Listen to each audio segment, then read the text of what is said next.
So my name is Rob Stivers. I'm the market executive with Regions Bank, and some people might wonder why a bank would be sponsoring something like this. And about 4 years ago, the bank made a conscious effort in order to really define what it is that we were going to give back to our community. And one of those three pillars was workforce development.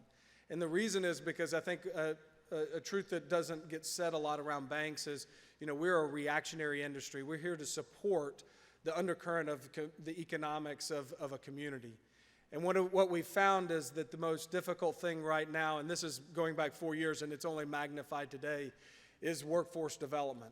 And so when approached about an opportunity like this, to be able to support this community with regards to its workforce development being better at that, absolutely we jumped at it and we're glad to be a part of it. So thank you for being here. Thank you for being a part of it. Thank you for wanting to learn and grow about this extremely important topic. So, and then, because Lauren gives me my list, I also need to, as the talent chair for the Knoxville Chamber of Commerce, I spend a lot of time in the broader community with regards to workforce development. And so we're really, as a community, working very diligently and to make sure that we can be the best community we can possibly be. With all the resources we have great opportunity as a community. And one of the areas that we're struggling in and we need to make sure that we're focusing on is the age group of 25 to 54 is a place where we're not growing fast enough. Not growing fast enough in order to accommodate that great resignation that we talked about earlier. So it's important that we really make sure as a collective body that we are working in conjunction with recruiting and retaining good talent, that we are enhancing the livability of our community. So today, I'm really excited to introduce our keynote speaker, Paul Allen. I'm sorry, I'm not going to turn away and look at him. I'm going to read this. Paul has said that if he has one entrepreneurial superpower, it's asking questions at scale. He first asks, how can we connect to our past? The answer, founding Ancestry.com. He now asks, how can we connect to our future? His answer, as he usually does in grand fashion, by becoming the world's foremost thought leader on strengths movement. First at Gallup and now at SOAR.com, Paul is on a mission to help every person, executive team, and company understand their unique abilities. Paul is best known for founding Ancestry.com in 1997, now worth $2.6 billion. He was its original CEO. He created the content subscription model and marketing strategies. He served in many executive roles as Ancestry became the leading genealogy company in the world.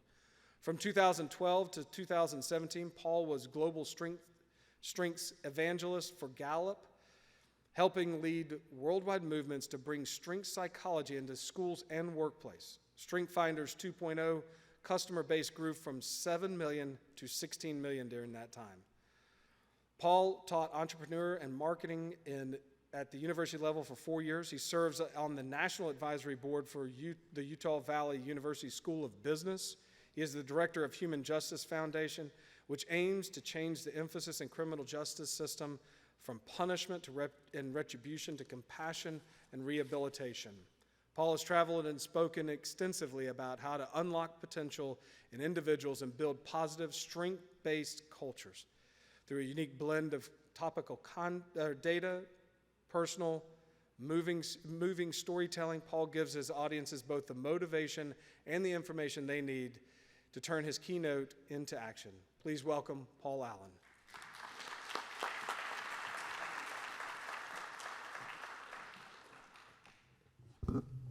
Thank you, Rob. And I just have to say how inspiring that panel was. If you think about our energy sector, our housing sector, our national defense, and the banking sector, we're all represented in that panel by great leaders who were talking about compassionate servant leadership. Are you kidding me? Talking about people first, talking about engagement, well-being. I mean, that was fantastic. That was a master class in great leadership. And I have to admit that I am a total latecomer to this people first type mentality. I was 29 years old when I started Ancestry.com in 1997. And I hated HR, culture, meetings. It was a waste of time. I'm like, let's just hire great engineers. Let's put all the world's genealogy records on the internet. Let's hire great marketing people. And let's blow this thing up. Every meeting I was in, I would keep track of how many hours we were spending, and I knew the salaries of every person. I was like, geez, this is like a $4,300 meeting. Why are we wasting time? Okay, I somehow missed the memo that Peter Drucker wrote decades ago that culture eats strategy for breakfast, lunch, and dinner. I was all about strategy and technology and marketing, and people was the last thing on my mind. And I am trying to make up for lost time and basically tell anyone, young or old, who doesn't have a people first philosophy that you've got it all wrong.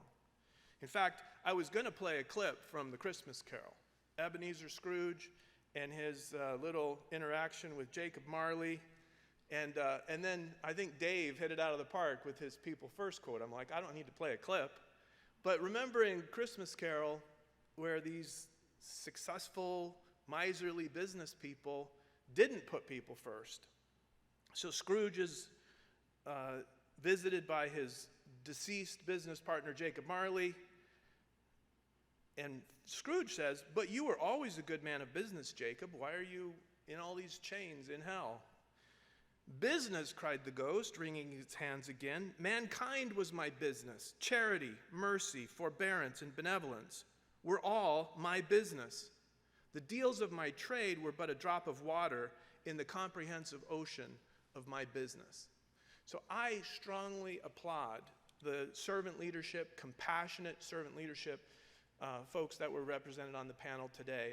And Joan's leadership in bringing people together, getting the funding for innovation. You guys are sitting on a fantastic opportunity here in this community. Now, before I jump into the main topic of growing and retaining talent, I'd like to take you on a little historical journey just to give you a little perspective, to give all of us a little dose of perspective about what matters most. So Alex Haley, is this on? Oh, yeah, it is. Alex, I'm going to wander.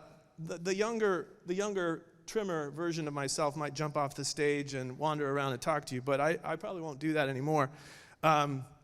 Alex Haley wrote the book Roots, and then that became the miniseries. I watched it when I was 12 years old, along with 130 million other people in this country. A multi-generational saga that really rocked the world because we all started seeing history, the broad scope of history, through the stories of a family. And this popularized genealogy more than any other creative effort. Alex Haley knew that in each of us there is a hunger, marrow deep, to know who we are and where we came from, to know our heritage. It's like a universal thing. Now, maybe teenagers aren't thinking about it, and maybe 20-somethings aren't thinking about it, but I guarantee that the older you get, the more you start to think about your parents, your grandparents, your great-grandparents. When your parents start to pass away, and you're now the oldest generation in your family, you inherit this responsibility to know the stories and to pass them on. In my observations over the past few decades, I've realized that we all need each other. Each of us has unique talents, gifts, and strengths. And our families, our communities, and our workplaces are only as strong as the blend of those strengths. And differences are powerfully good if they're appreciated, recognized, and developed. We have an opportunity to create a beautiful society with blended everyone into a society that's productive and harmonious. Dr. Don Clifton, the inventor of strength psychology, says there's enough strengths in the world to make a productive, harmonious world. But in this world, it's kind of like, as Dickens said, it's the best of times and it's the worst of times. We have increasing deaths of despair. We have opioid addictions. We have people dropping out and giving up at scale. Millions and millions of people are marginalizing themselves. Why? Why are young people not open to the idea that we live in a fantastic time in the history of the world? I'd like to recommend for all of you to consider that one of the most powerful ways to build resilience in young people is a big dose of family history. The New York Times did an article about a study from Emory University where psychologists found in 2000 and 2001 that the number one predictor of resilience in young people, in children, was how much they knew about their family's stories. Why? They say that every family history has ascending stories where people were poor, they immigrated, they worked themselves up by their bootstraps, and now they're successful. That's an ascending narrative. And then others have, oh, during the Depression we lost our farm, we lost everything, and that's a descending narrative. But every family story consists of what's called oscillating narratives. Ups and downs, highs and lows, struggles and accomplishments.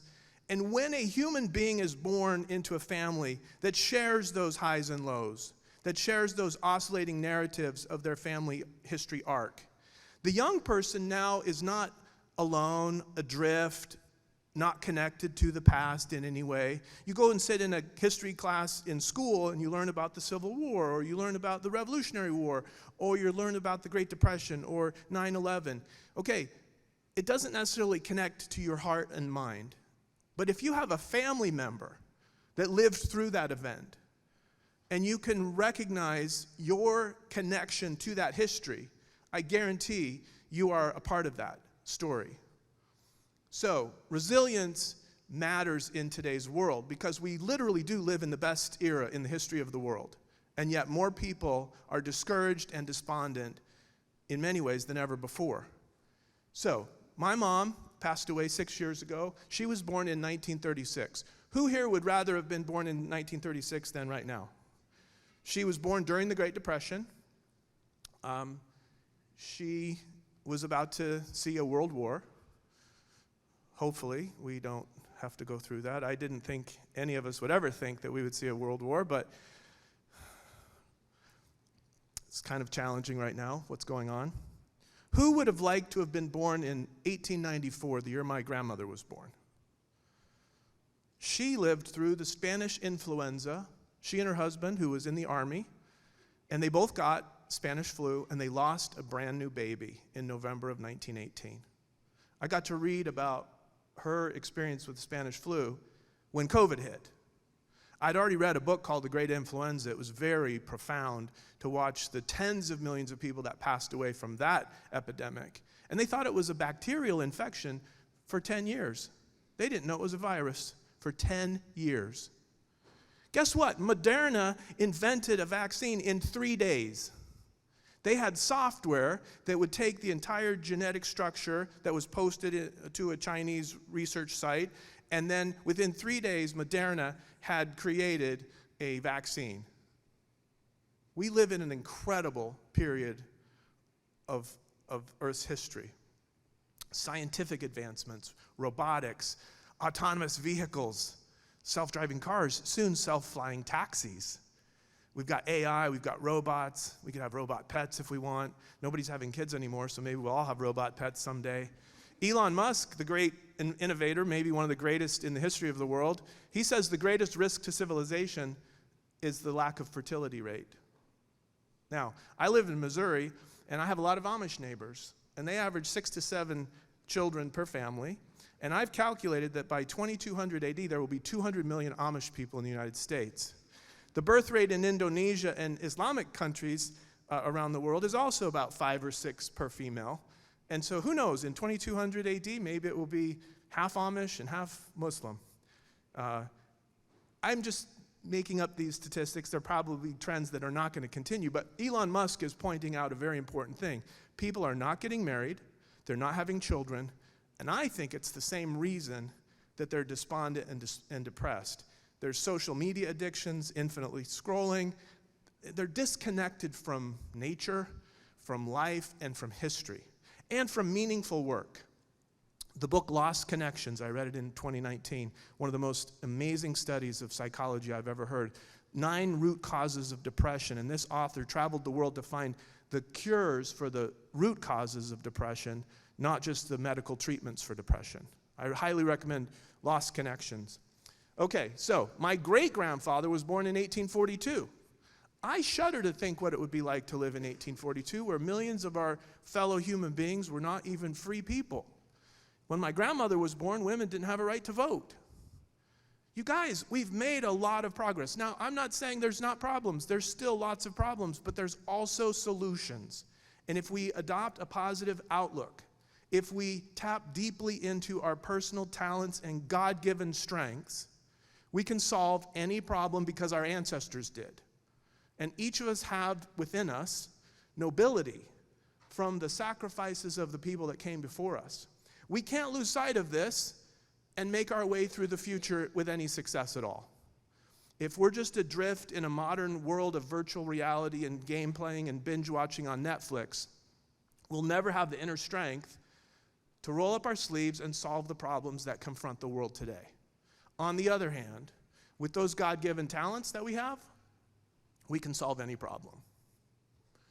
My ancestors are all over the place. When I go back 6, 7, 8 generations, I get connected to people and their stories and the context in which they live, and that gives me great strength. I can go back to a church in Norway in the 1100s. Now, I wouldn't have wanted to have been born there, especially the 11 children, the Gillians' home in North Bedfordshire, England, a little hatch roof. I mean, you guys, we live in a pretty amazing time. You have to admit that none of us would have picked any of those other eras.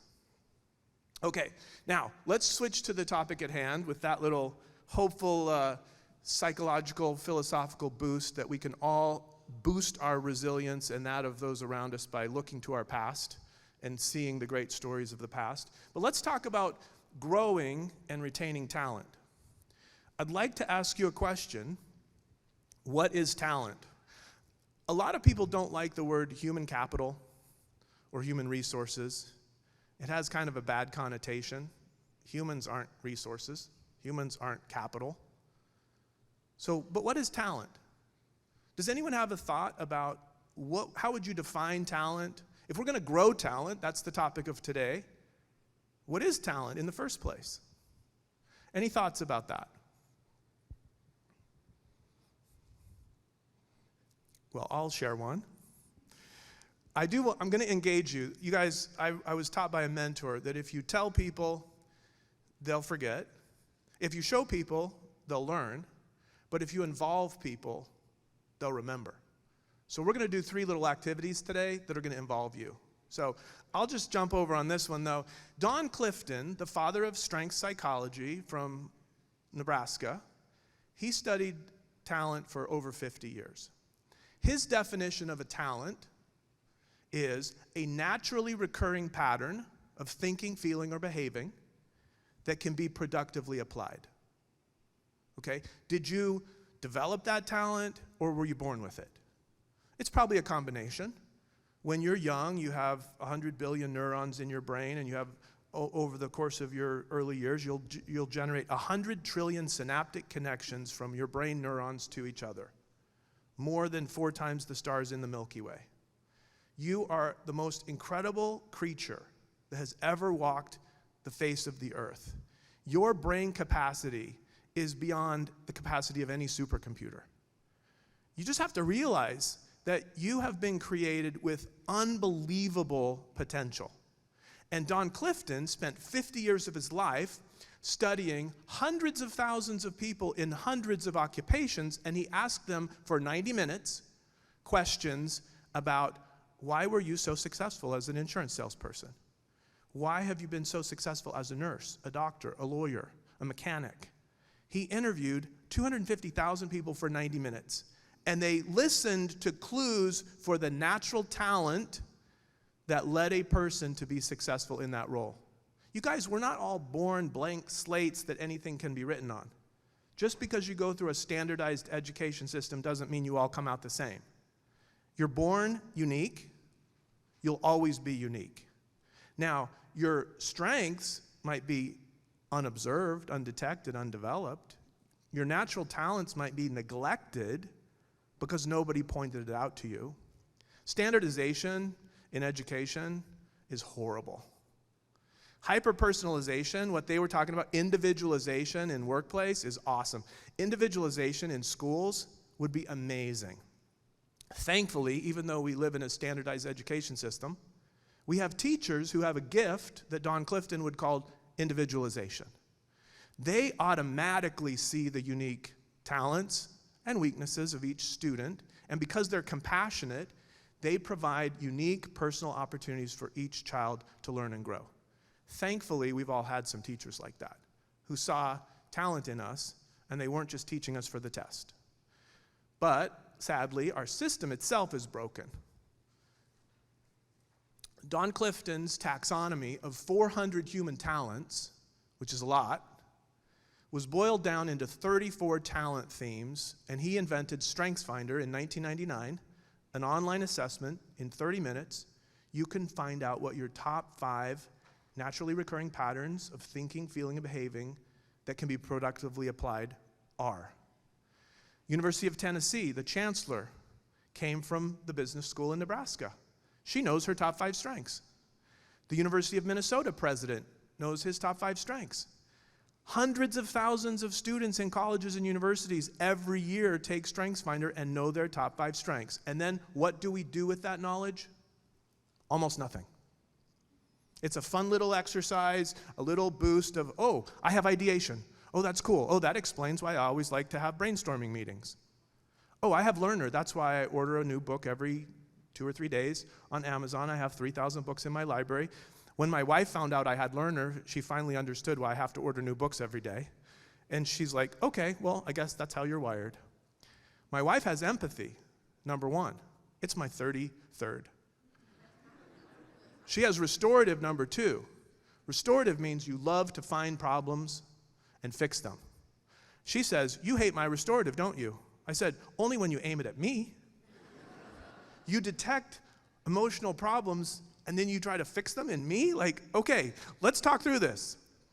So, the way that the Don Clifton assessment, the 34 themes, allow you to understand yourself and fall in love with some of your key best traits, and to understand that everyone else around you is different from you, and they have great strengths that you'll never have. It's a beautiful language that can allow us to see through the surface of anybody and look into their heart and mind to see what are their naturally recurring patterns of thinking, feeling, behaving that need to be honored, developed, even celebrated, and rewarded for the accomplishments that they can uniquely do. I just feel like if the world would embrace Dr. Don Clifton's research, if schools would continue to bring StrengthsFinder to all their students, but workplaces as well, and if we could create a connection between all of the groups. There are 1 million people in the faith community that have taken StrengthsFinder, and they find verses from Scripture that illustrate each of the 34 strengths. It's really cool. And so all aspects of our lives could be enhanced if we understood these talents, these gifts, these strengths. Now, let's walk through why Don Clifton's work was so powerful and so unique. So, first of all, we often think that other people are like us. When I was running my first 2 companies and hired hundreds of people, I tried to reward my employees with something, of course, they will all jump at, which is you can subscribe to any journal or go to any conference on the company's dime every year. I was stunned when nobody wanted to subscribe to anything or go to any conferences. I was totally projecting my number 1 strength learner on my entire workforce. I had no idea about Don Clifton. I had no idea about the unique talents and gifts that each person in my company had. Now I won't hire anyone or mentor anyone without knowing their top 5. Because otherwise, I'm going to give them all the wrong advice. I'll tell them what works for me. Well, that won't work for every other person, and what works for them won't work for me. Okay, so we're going to do a little activity now just to prove the fact that we are all very unique individuals. Okay, so I'm going to have you stand up if the sentence that I read applies to you. Stand up if you always talk to people wherever you go, in elevators, grocery stores, where you strike up a conversation. And the rest of us that are sitting down are saying, please don't sit next to me when I'm on a plane. Okay, go ahead and sit down. That's about 1/4 of the room. Thank goodness for people like you. I've had some very rewarding conversations on airplanes because a person like you struck up a conversation while I was trying to hide behind my earphones. Stand up if you always make a list of things to do in the day and you stick to that list. Okay? That's a lot of you. Now, stay standing if you do it on weekends. Okay, stay standing if you do it on holidays. Okay, there's some avid list makers here. Now, some of you probably do things that weren't on your list, and you quickly write it down and cross it off, and you get a little big dose. You get a little boost of dopamine right there. It's like, it wasn't on my list, but I did it. Okay. Okay, that's pretty cool. It's pretty cool that some of you are like that. I think it's pretty cool that some people are zero inbox people. I will never be a zero inbox person. But I admire people that can just pound through email and get to zero inbox every day. There are people like that. David Allen wrote a book about it. I'm like, don't ever tell me to be a zero inbox person. It means that I'm spending all my ideation time on something that somebody else wants me to do for them. So I'm a 12,000 inbox person, growing by about 1,000 a day. All right, stand up if you always need to pick someone to race while you're driving or at the gym on a treadmill. You're like always competing with the person next to you. They're all sitting in the front. That's interesting. They got here first. All right, thank you so much. Stand up if you always seek out a familiar face when you go to a party. So the majority of you may have a strength around relating. You don't necessarily want to go shake hands with all the strangers in the room, but you want to seek out a familiar face and hang out with people that you already know. My wife has that strength, and there's a deep friendship and loyalty component to that strength. Okay, thank you. Go ahead and sit down. Stand up if you always are skeptical unless you're given proof. I wonder if that number has climbed the last few years since we have so much fake news and so much unbelief, like we don't know what to believe anymore. But you need data, you need evidence before you're going to jump on the bandwagon. Okay, go ahead and sit down. Stand up if you always trust your intuition. You go with your gut. Now, some of you stood up for both the evidence one and go with your gut, which is kind of interesting. It's interesting that if I were to go through 20 or 30 of these activities, there's probably very few of you that would be identical. Okay, go ahead and sit down. Stand up if you always have to clean your house or your apartment before you can relax. And please stay standing if you'd like to come over to my place and help me learn that skill. I definitely don't have that. Thank you. Stand up if you have a color-coded or otherwise organized closet. Anyone want to volunteer their organization scheme? This is always fun. Right here.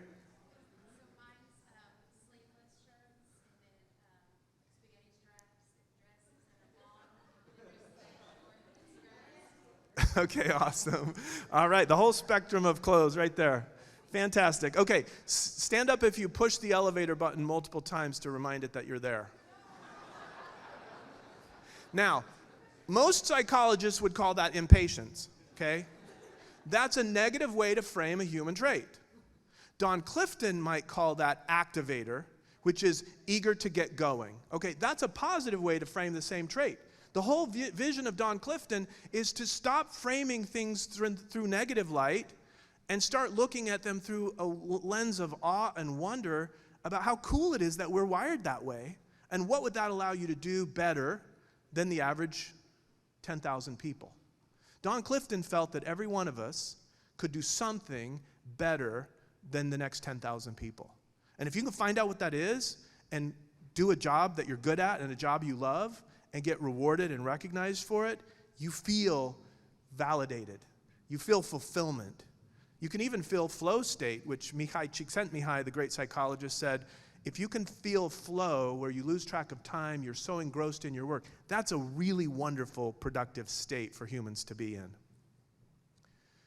We'll skip a couple of the other ones because this is a fun one to end on. Everyone says the two things that people hate the most, well, the thing that they hate more than even the fear of death is the fear of public speaking. Well, stand up if you love to be asked to speak in public. It's quite interesting that about a fifth or a sixth of people actually love to be asked to speak in public. So thank you for that. So that little activity is a very tiny little glimpse of Don Clifton's, none of those are on Don Clifton's questionnaire, but he asked 177 questions. If you answer them in 20 seconds off the top of your head, it will reveal your natural patterns of thinking, feeling, and behaving. That can be productively applied. There are hundreds of talents that Don didn't classify. Musical talent, athletic talent, physical skills. That was not his thing. His thing was thinking, feeling, and behaving patterns. So I highly recommend, and at the end, I'll give you a barcode where if you want a free copy of StrengthsFinder, my company will send you one. It's a $20 value, but I'll give you a QR code at the end. Now, raise your hand if you've taken StrengthsFinder or what's now called Clifton Strengths sometime in the past. So about a third of you have taken it. Raise your hand if you know your top 5 by heart. Okay? Raise your hand if you know the top 5 of the people you work with. Do you work at Regions Bank? Regions Bank, a Gallup excellent place to work, 8 years in a row, a beautiful strengths-based culture. I think they deserve a round of applause because they have done a phenomenal job of really caring about individual differences and developing people. I remember some of you were on stage at the Gallup Summit, I think 2017, and amazing what Regions Bank has done with this psychological, psychometric instrument. That's a beautiful thing. Now, how many of you would be worried about taking a psychological assessment about criminal behavior aptitude? Okay, there's thousands of assessments out there that are psychological.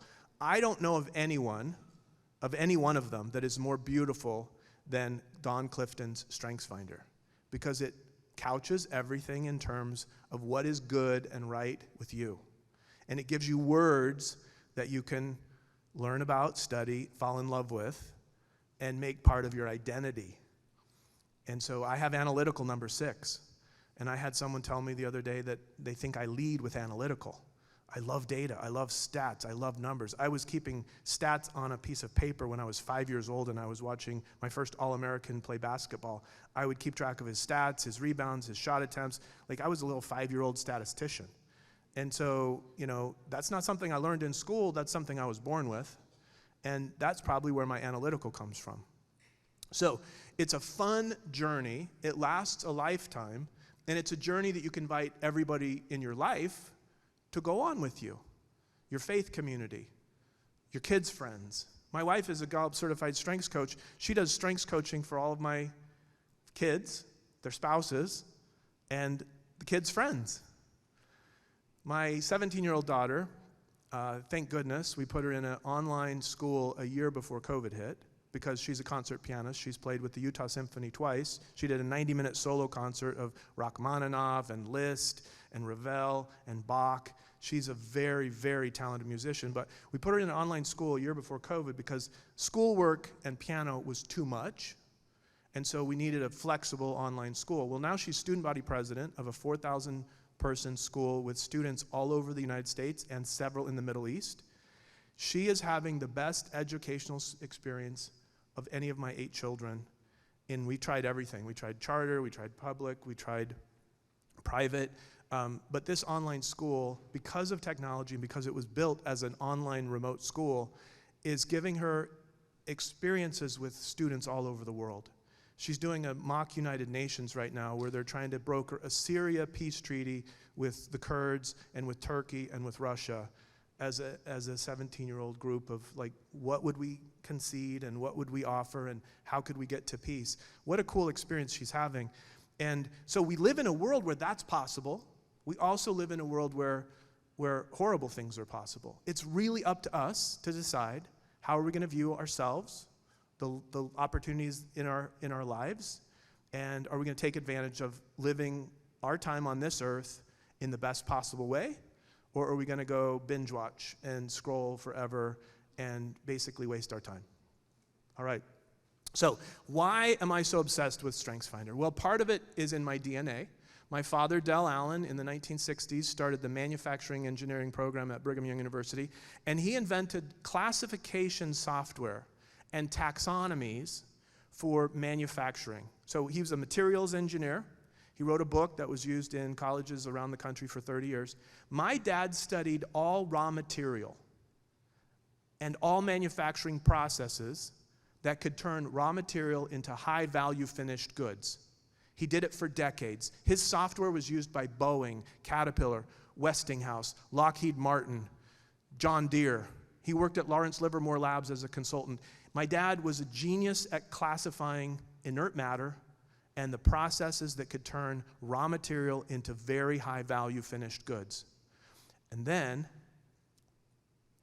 and like this, like an iPhone might be $1 or $2 of raw material.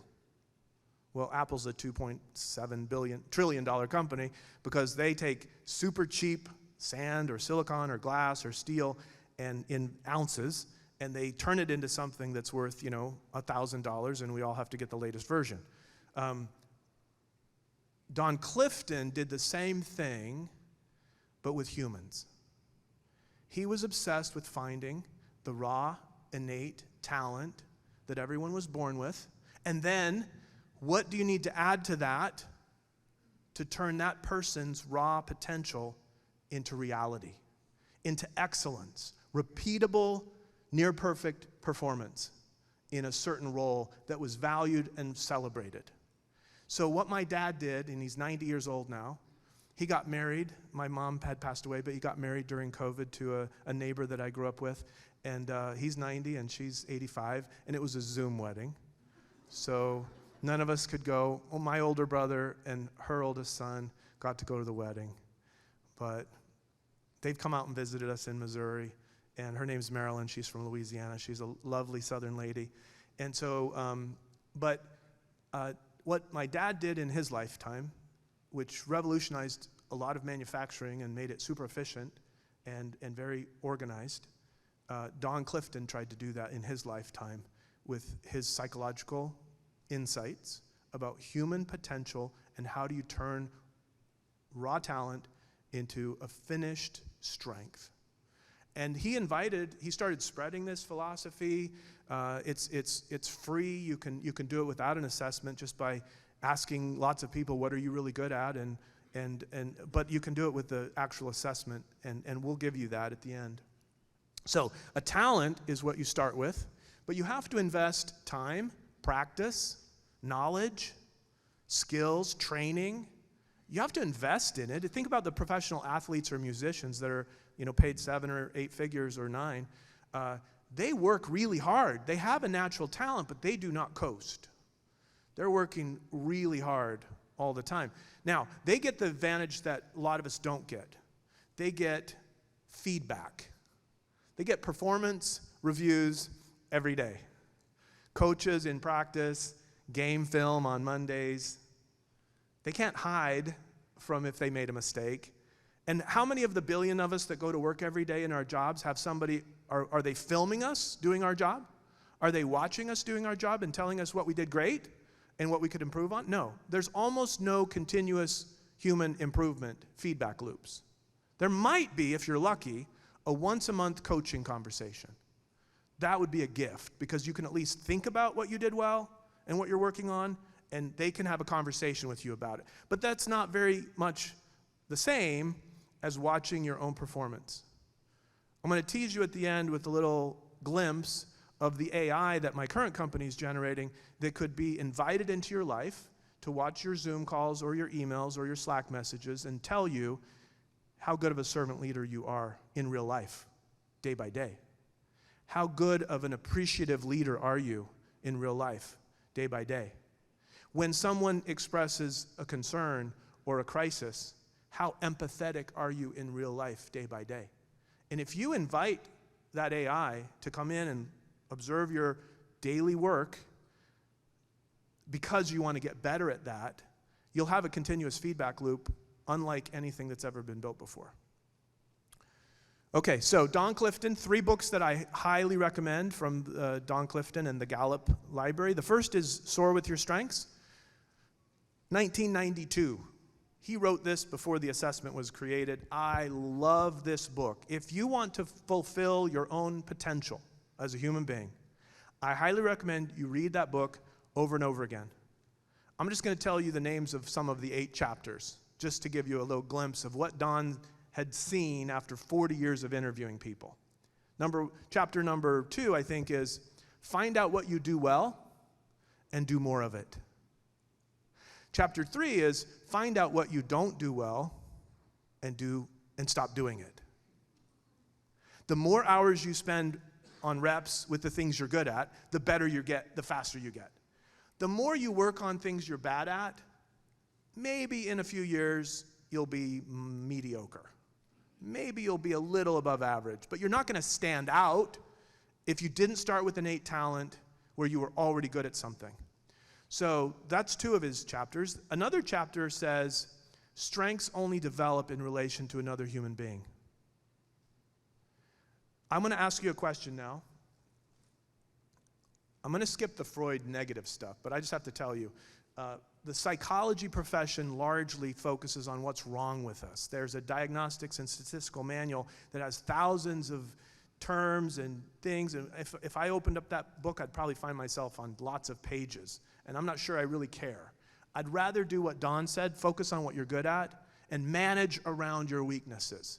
Build a system, get an assistant, hire a coworker, manage around your areas where you're not strong. Don't try to turn yourself into a superhero, good at everything. It's impossible. Take what you've been given, make the best of it, and then manage around your weaknesses. That's a better formula than the alternative. Okay, so there's so much to cover. I don't know I don't know what to cut. Okay, so I do have to tell you a couple stories, and then I'll go back to finish that thought. Gallup's polls found that if a parent sees a report card like this, let me just have you take a wild guess. What is the parent going to talk about first? The F.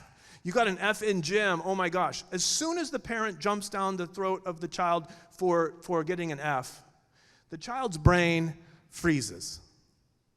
Fight or flight mode, whatever. There's going to be no learning moment if you start with that. But if you start with the A+ in math, take a few minutes to celebrate that, celebrate the other A's, the other B's, and then say at the end of a wonderful, uplifting, positive, reinforcing conversation, well, that gym grade doesn't seem like you. You've got the other good grades. What's going on there? And maybe they'll be open to tell you something about gym, why it didn't work for them, or why they sloughed, or why they, I don't know, just stopped trying.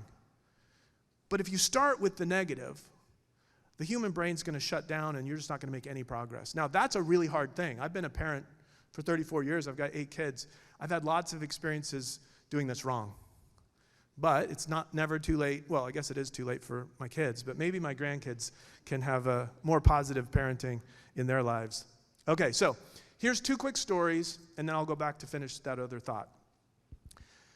Again, think about, are we focusing on what's wrong with people, or are we going to focus on what's right with ourselves and everybody we know? Okay. Jillian, age 5. This was in England, 1920s. Her mom was super concerned because she was like a first grader and never sat still in class, never paid attention. She thought she had learning problems and she needed to go to some remedial school somewhere. So she took Jillian to the doctor.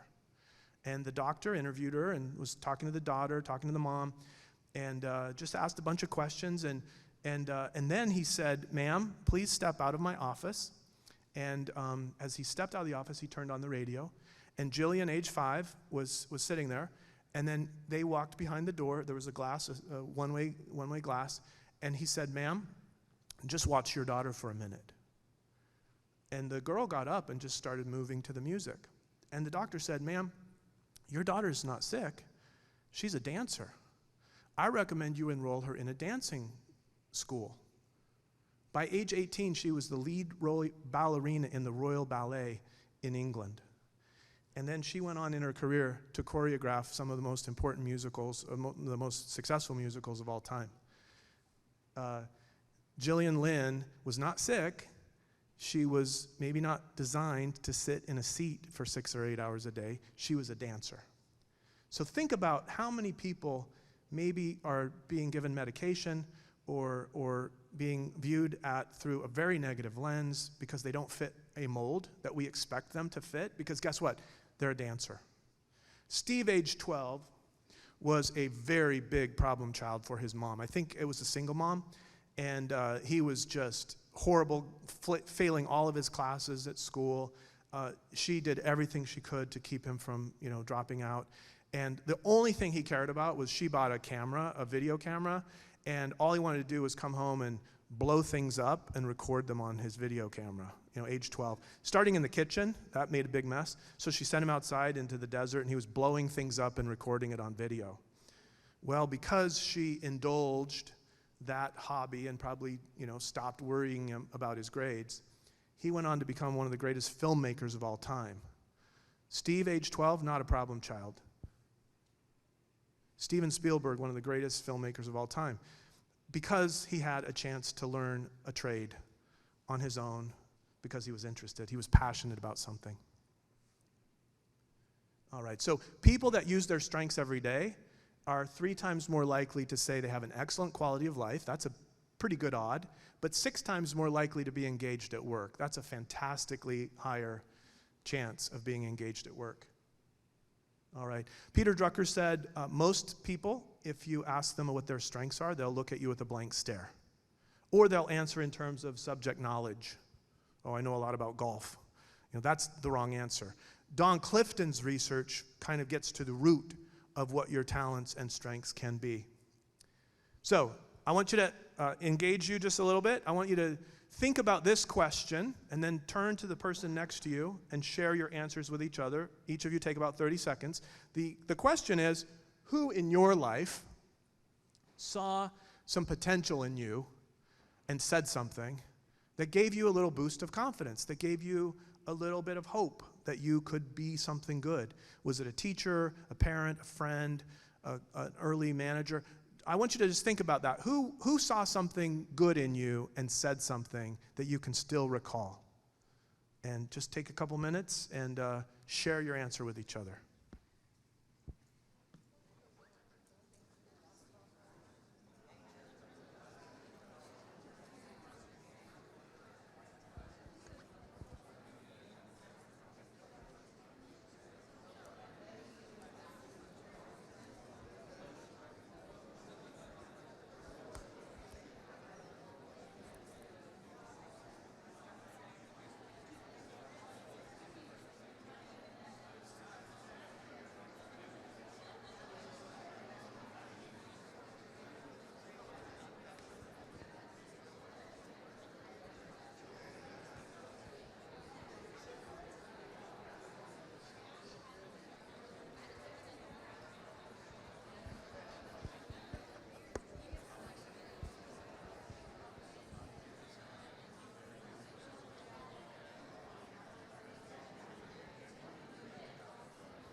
Okay, I hate to interrupt the conversation and the smiles, but I'm especially impressed with this long distance one, 6 or 7 seats away. That was a good collaboration, so I appreciate that. But does anyone want to share a meaningful moment where somebody saw some potential in you that you didn't know you had before? Any volunteers on that? Yes, right here.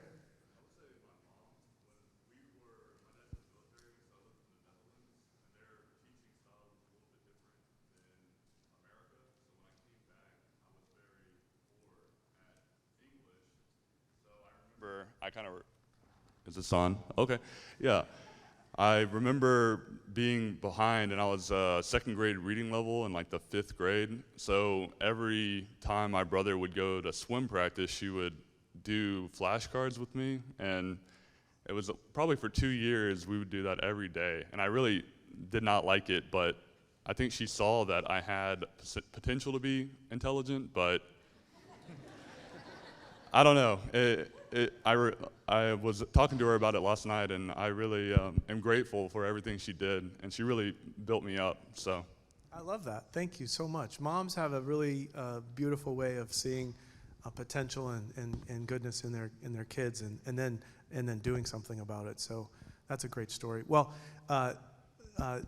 Tom Rath, who is Don Clifton's grandson, and he's the author of books that have sold 12, 13 million copies, he said that the single greatest talent is being able to spot talent in others. I love that because, servant leadership is really about others, not about us. And so it's great to have your own talent journey and start building your strengths and start getting praise and recognition for doing good work. That feels good, but what a wonderful thing to devote your time to finding talent and potential in others. Because there's so many people out there with great potential that don't see it at all. They don't even have a clue that they have anything to offer the world, but they do. And if you can look into their heart and mind and the way it operates, and if you can give a language to it, and then they can start to see, oh yeah, I can do that. I didn't realize that was even a talent. You could have a 9th grader or a 12th grader that could be the world's best nurse, and nobody says to him or her, you could be a really good nurse because you're very caring, you're very present, you're very smart at science. Nobody spots that kind of talent. We spot golf talent or basketball talent or football talent at age 7, 8, 9. We spot singing talent, dance talent, age 8, 9, 10. We don't spot the talent for most occupations until post-college. Like they're stumbling around trying to find what they could be good at. Why do we waste so many years? Why don't we start spotting talent in young people all the way K through 12, all the way through college? Give them internships and a chance to practice a talent that they think they have, and then they find a fit, and then they get to practice that and turn it into a strength for 50 years to serve their family, their community, and the greater good. And they found it early. Can you imagine what a beautiful world this would be if we weren't all fumbling around trying to find the right dream job, ideal job? We find it early because of these clues, these guideposts along the way. Stephen Covey, who was my Sunday school teacher for 4 months one time, same time he was charging Vicente Fox $25,000 for a day, he was teaching my Sunday school class for free. Same stuff. He's like talking stick, understand each other before you're understood. He said one of the most important things we can do as parents, leaders, and teachers is to affirm people, to believe in them, see their innate potential, and treat them accordingly to elevate them in their own eyes. I love that. Peter Drucker said, a person should never be appointed to a managerial position if they focus on the weaknesses, because it will deflate.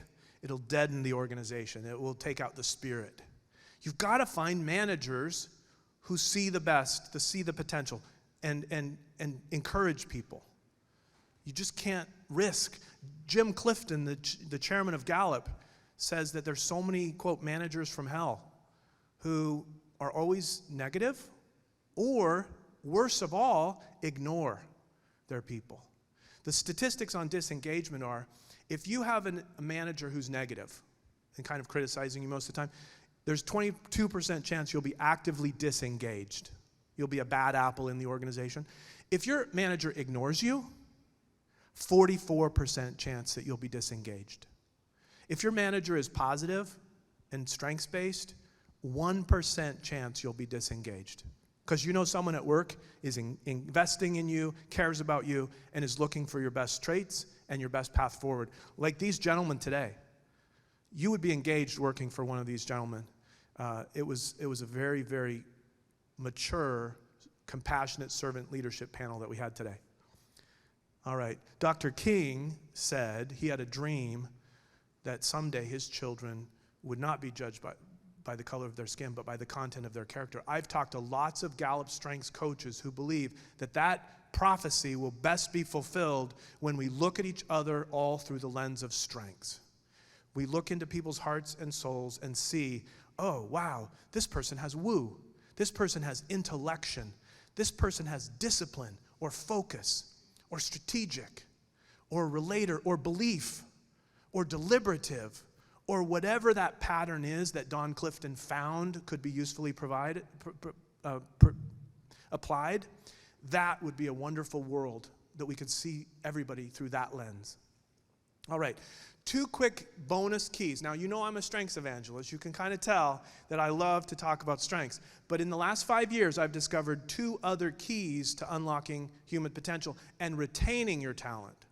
So I think the best key to growing talent is to have a strengths-based culture. But I think there's also there's one prerequisite to that, and then there's one key to retaining talent that I really want to share in my last couple minutes. So, psychological safety, I heard that term 3 or 4 years ago. I had no idea what it was. And I'm going to explain one scholar's approach to psychological safety that is a beautiful 4-step ladder that I hope every organization will start to implement. It's based on a Google study. Google studied 37,000 employees, 180 teams for 2 years to find out what's the single most important ingredient in a high-performing team. And their conclusion after that two-year research project was psychological safety was the most important predictor of a high-performing team. Okay, what is psychological safety? It could mean all kinds of things, right? Well, Dr. Timothy Clark, PhD from Oxford, used to be running a steel mill in my hometown, thousands of employees. It was a command and control, top-down, pretty non-people first workplace. And so he saw the opposite of psychological safety for years. And then he studied psychological safety for 25 years. He wrote a 4-step ladder that I love. And here is how it goes. Number 1, inclusion safety. Everybody in your organization needs to feel like they belong. They're invited in. They're not excluded. Number 2, learner safety. You don't know everything. You have to learn and make mistakes and learn to get better. You have to have the safety to learn without fear of reprisal, shame, or being marginalized.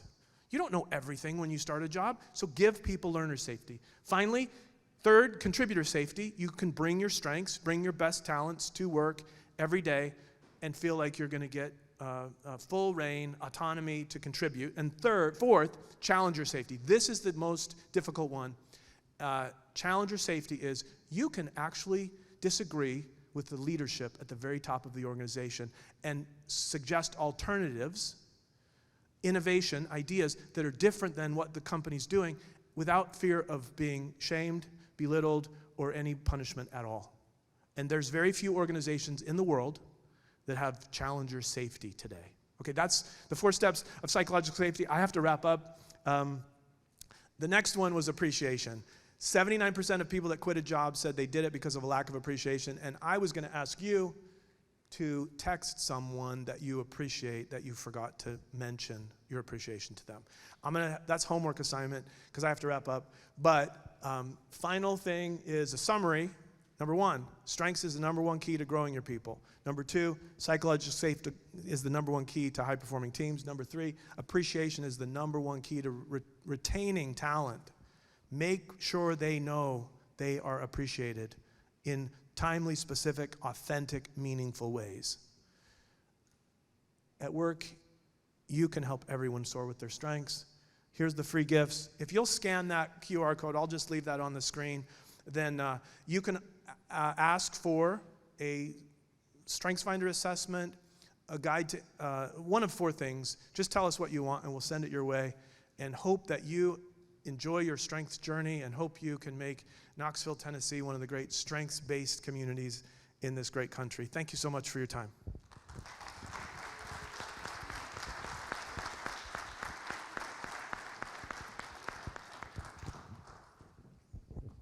We can have a few minutes of Q&A if anybody wants to ask a question.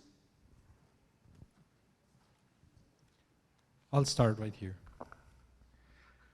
All right. Thank you very much, Paul. That was very enlightening, and I think it's something that we know deep in our hearts, but we need to be reminded for. One thing that part of what I study is the concept of culture. How do you do, for example, in that psychological safety, that the challenger that many organizations practice, when it's embedded in your society not to do that? How do you think that it could be something to work for if the society itself is not wired for that, it's not a strength of that society? It's a very good question. In fact, Timothy Clark visited Poland after Poland was kind of freed from the Soviet bloc. And he said because the culture of basically putting your head down and agreeing with the party line was so ingrained that there was an entire generation where psychological safety was just not, they just couldn't comprehend it. And so it's not something, think about the generational damage from societies that aren't free or that have, it's a very big challenge. Now, Tim Clark says that the 3 institutions in this country where psychological safety is missing the most, even though they have great respect for humanity and they are all about doing good for people, is the traditional systems in higher education, in healthcare, and in government. Because there's a very strong tendency towards authority and line of control, and so the challenger safety in particular, but some of the other ones as well. And so I'm fairly new to psychological safety. It's something I've been diving into the last 6 months, and I think your question is a good one. His book is called The 4 Stages of Psychological Safety, and I like his approach to it more than anyone else. I know lots of people at the Global Peter Drucker Forum have been talking about psychological safety. There was an article, in fact, this afternoon, one of the speakers shared an HBR article on LinkedIn today about how you can't have an agile workforce without psychological safety. So maybe your later guests will be able to answer that question. That is correct. Our afternoon keynote will be discussing psychological safety. Oh, good. I only took 3 minutes away from the thunder of this afternoon. Any more questions? Yes, Enrique.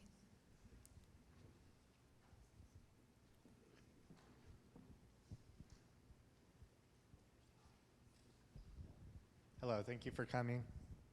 My name is William.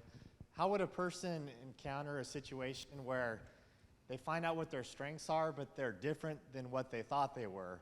Like there'd be a conflict there. Maybe they've gone their whole life, maybe down the wrong track, according to what their true strengths are. How would someone handle that? It's a very good question. It happens very commonly. So our self-perception is one thing. We are born with certain traits. They're invisible to us. A lot of our best features, we assume everybody else has it, or we don't even recognize that in ourselves. And so the assessment can be the beginning of a journey. You can start having conversations with people in your life today and ask them what they think, how you show up. So the beauty of the strengths assessment is that it leads to language that can lead to productive conversations. And it is a long journey. Now, you'll get your top 5 strengths, but you can also get all 34. And what you think you have naturally might be your 6th, 7th, or 8th. Well, Gallup says that 8, 10, or 12 of your strengths in your 34 are probably dominant. So you actually look at, the top 5 are almost always very present in how you show up, but 6, 7, 8, 9, 10. My 10th is futuristic, and I think that's dominant in my life too. So my 7th is competition, and I've never let my kids beat me at a bowling game or chess or anything, and my wife's always like, can you just let them win once? I'm like, no, I can't. And now I know why. I have competition. So I think there's surprises for sure, and maybe some denial, but it's a journey that's worth exploring. Great. Anything else? Okay, we have one there with Cliff, and then I'll come to you. I've got teams right now that are going through the Gallup Q12 survey, and you can probably guess which one's going to come out the lowest ranked, the question. I have a best friend at work. I'd love to hear some thoughts on how you see top organizations driving that. That, to me, if I mentioned Lost Connections by Johan Hari, the 9 root causes of depression. I actually think 64% of young people say they're lonely. In a world that's, Mark Zuckerberg, more connected than ever before, and 64% are lonely. Well, it's because those thousands of friends that you are following their feeds, that's not real, authentic friendship. Now, the most controversial question in the Gallup Q12 has always been, I have a best friend at work. Tom Rath wrote a book in 2006 called Vital Friends, and it was a whole book and a whole research project on the importance of friendship at work. It turns out that if you have a best friend at work, you're like 8 times more likely to be engaged at work than if you don't have a best friend at work. Work can't be a sterile, dehumanized experience where we're all robots or cogs in a wheel. We actually need to have friendships, relationships. Sometimes lifelong friendships can be formed. Now, I can't give you a list of best practices, but I know one New York-based company that after they did the StrengthsFinder assessment, they started having monthly meetings with anyone who has the same theme. So ideation, across the company, let's say 2,000 employees, anyone with ideation can come to the ideation luncheon this week and just talk about their ideation. And all of a sudden, you have a common strength with the other 30 people having lunch with you, and you're all just chatting up a storm, talking about your latest ideas. You could do that kind of a birds of a feather experience inside of an organization once you know what people's strengths are. I've seen that done at big conferences where people with certain strength are asked to go to a particular breakout session, and it's kind of fun to see all these people that don't look like you, but they have the same talent that you have, and you have something in common. And we all have stuff in common with people, we just don't know it. So I think that's one possible way. I also think in the remote hybrid world that we live in, it's going to be harder and harder to build friendships at work without a little bit of in-person things. So I think really good HR leaders will realize that people time, face time, activities, bonding experiences are going to be really important. You can't just do it all through Zoom. But I think we'll see a lot of best practices emerging. Even though that was a controversial question, it shouldn't be. It shouldn't be. Thank you again so much for this presentation. Gave me and I'm sure everyone else a lot to think about. So at the beginning you were talking about a lot of people will find their strengths, they'll take the test, and then they don't really know what to do about it, and they'll take it with a grain of salt. So how do you take your strengths that you find, and what are the first practical steps to actively growing them? Great question. One of the things we'll offer you, if you already know your top 5, is I'll give you a playlist. It's about an hour long of each of your top 5s, an in-depth conversation by some of the world's best strengths coaches and practitioners. So listen to those over and over again. Maybe listen to them every month or two. Get to know what each theme means. That's number one. Gallup found that at University of Minnesota that without 6 to 10 conversations after you took your assessment, there's little or no impact on the student's GPA, re-enrollment, relationship with friends and faculty. But after 6 to 10 conversations, you saw a marked increase in GPA, a marked increase in improved relationships, and a half as likely to drop out the next semester. Really good numbers from University of Minnesota. So first is learn all about your themes as much as you can. Second is design a way to have 6 to 10 conversations with roommates, family members, counselors, teachers about your strengths and what they see, how they see you using it. Because I guarantee when somebody says something to you about a particular strength and said, you did that effortlessly. Most of us can't do that. You did that effortlessly. You'll remember that for the rest of your life. Your self-efficacy has grown. As a human being, you now have more confidence in your ability than you did before. And the journey of strengths will allow you to have dozens of conversations like that. And once you see yourself in a better light, you're going to be more successful and effective, and then you'll be able to spread that and help others find theirs as well. Great question. Go Vols. Okay, we have one last question. Yeah, so a little bit of validation, and then the question at the end. We've done strength finders. I've done it. One thing that helped me quite a bit was arranger and individualization. Is the strength in building teams, right? Being truly intrigued in the differences of others, and then that arranger piece of building a team. I do share, by the way, the 34, I think you said, on empathy, so I'm with you on that. One thing we've done, every one of the folks in our group have taken the Clifton Strengths and have had a coaching session individually, and then as a group, we've actually injected an excuse, if you will, throughout meetings here and there to say, in this one, let's throw some terminology out. So the question, can you talk about the strength this does give an organization when you truly do use it throughout the organization, that common terminology, talking to each other, because you actually are creating pretty simple, but you're creating a language together now to relate better. It's so profound. When we don't have a common language as human beings, we can't get anything done.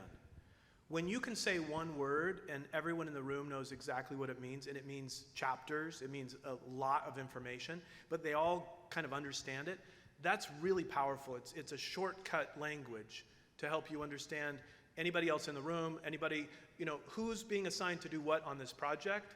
Is that the right fit? Oh, well, she has woo, so why don't we ask her to do the social outreach? And this person has discipline or focus, why don't we ask her or him to do this? It really does start helping you do kind of real-time job crafting. And as Don said, do what you're good at and do more of it. And when you're not good at something, find someone who is. Then you can excel, and they can excel, and everyone wins. I think the other thing is that that language piece, there are 4 domains of the 34 strengths that are also pretty illustrative. One is 9 of the strengths are execution strengths. These are the 9 ways people get things done. 9 of them are relationship strengths. This is how you relate to other people. 8 of them are strategic thinking strengths. This is how a person is thinking. Some are thinking about the past. They have context. Some are thinking about the future. Some are thinking they have ideation or learner or input. And then the 4th category is influencing themes, where how you show up to influence others, to be excited, positivity, or activator, to kind of kick off a project. So those 4 domains are important, and then the 34 themes. When you kind of learn that language, your ability to understand each other and to align the right person in the right seat is unprecedented. It really is. And the profitability, Gallup has studied profitability of companies that are strengths-based. It's extremely positive for your bottom line. Okay, let's give Paul one more round of applause. Thank you.